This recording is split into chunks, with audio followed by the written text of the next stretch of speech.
Hello and welcome. My name is Philip and I am your host. Today we're looking at a way to dry age steaks, all completely done at home.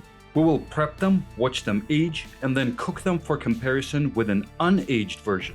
So, why should we do it? The reason I like to age beef is because it allows me to turn non-prime cuts into great food experience. The meat loses moisture during this aging process. That, in turn, helps the fat to evenly blend into the muscle and distribute its flavor into the meat. Don't forget that fat equals flavor.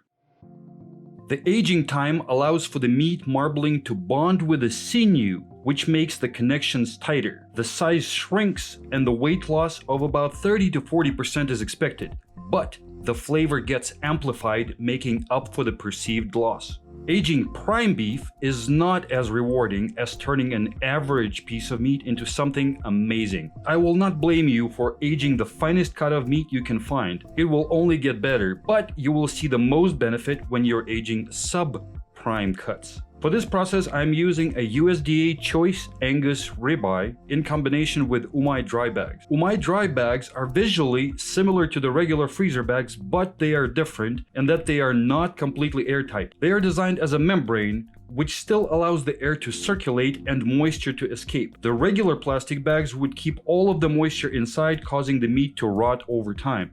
For the cooling purpose, I will use a small beverage refrigerator which I connect to an automatic temperature control unit. It controls the power going to the refrigerator based on the temperature that the sensor that I placed inside the fridge is reading. Once I place the probe inside the fridge, the controller unit will turn on and cut off the power to the refrigerator as needed to maintain the temperature set on the gauge. So let's go over the process.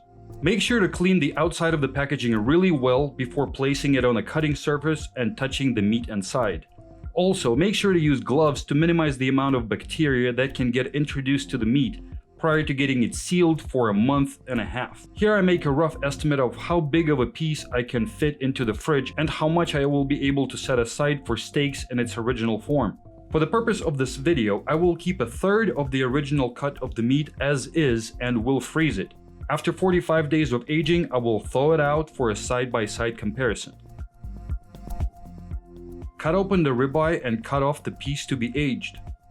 I place it in the Umai Dry Bag and seal it prior to putting it in the refrigerator for aging.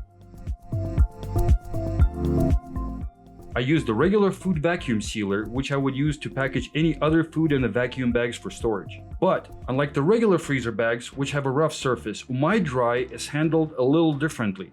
The edges have to be crinkled by hand to create more crevices for the air to escape during the vacuuming. First, I seal off a corner as I would with a regular vacuum bag. Then I place a special filter screen, a vac mouse, in the opening left behind. To give you a better understanding, if you've never used one, this filter feels like a couple of dryer sheets placed together. It allows for the air to escape and for the opening not to get clogged with juices coming out. I suck out the air and double seal the ends.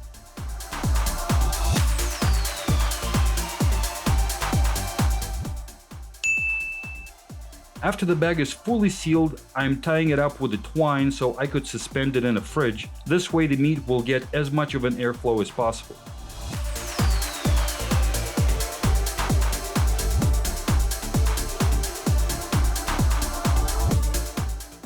Now it's time to start the process. As you can see, this fridge is pretty small and will accommodate one or possibly two of such big pieces of meat. If you have a bigger fridge, you are lucky because you can do even more fun projects. My favorite part of this fridge is the clear door. My whole setup involves a visual thermometer so you can easily confirm that your temperature is good without having to open the door. A couple of hooks, which are completely optional. I used a few from the pots and pan rack in the kitchen.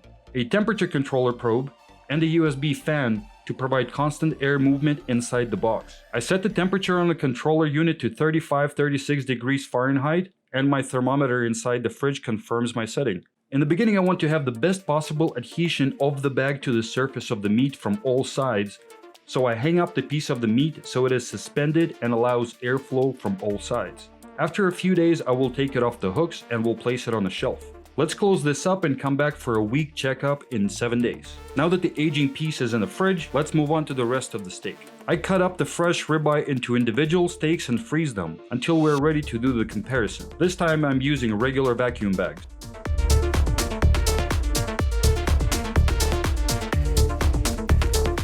If you're enjoying this video, please hit a like. Feel free to subscribe to the channel for more fun videos of things that you can really easily do at home. Now let's move on to the aging. 1 week has gone by. Let's see what's going on. It looks like the bag is stuck on well to the meat. This is perfect. I noticed that some types of meats, the bag will stick more than the others. But it's not a crazy big deal if it doesn't stick well on all points, as long as the bag is still sealed and is not letting air in. I am flipping the meat over and setting it in for another week. The meat shrunk from 13 inches to 11.5 inches in the first week, and then sees only insignificant decrease over the rest of the 5 weeks.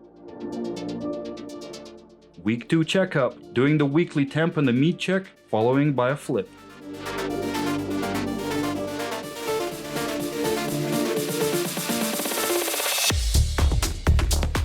Week 3. The meat is turning into more of a solid brick and the crust is developing inside the membrane. I confirm that the temperature is still good and the fan is running, everything is operational.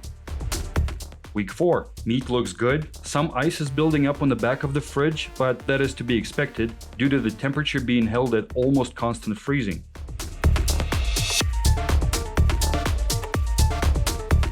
Week 5. Meat still looks great and the color is even throughout.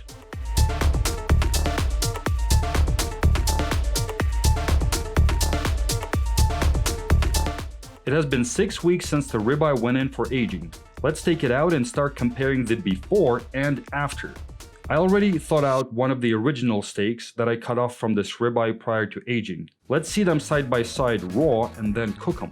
But first we need to trim all of the decayed tissue from the ribeye. You want to start by cutting off the end pieces, which would allow you to establish the original desired angle of the remaining cut. Then you carefully shave the whole outside of the meat without taking too much off. Once the green and dark brown bits are taken off and the meat underneath looks rich and solid, stop.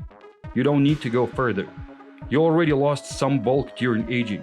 You need to preserve as much as possible. If you encounter really thick and dense chunks of fat, it is up to you if you want to keep them to melt them on the grill, or you could trim them down significantly like I did.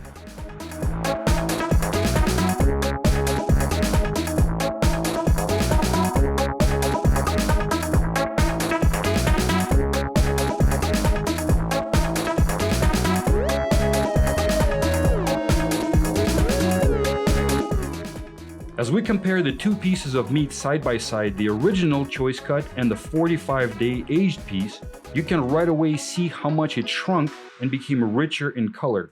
As I was talking about earlier, the fat was able to grab onto the sinew of the nearby fibers and pull them closer together.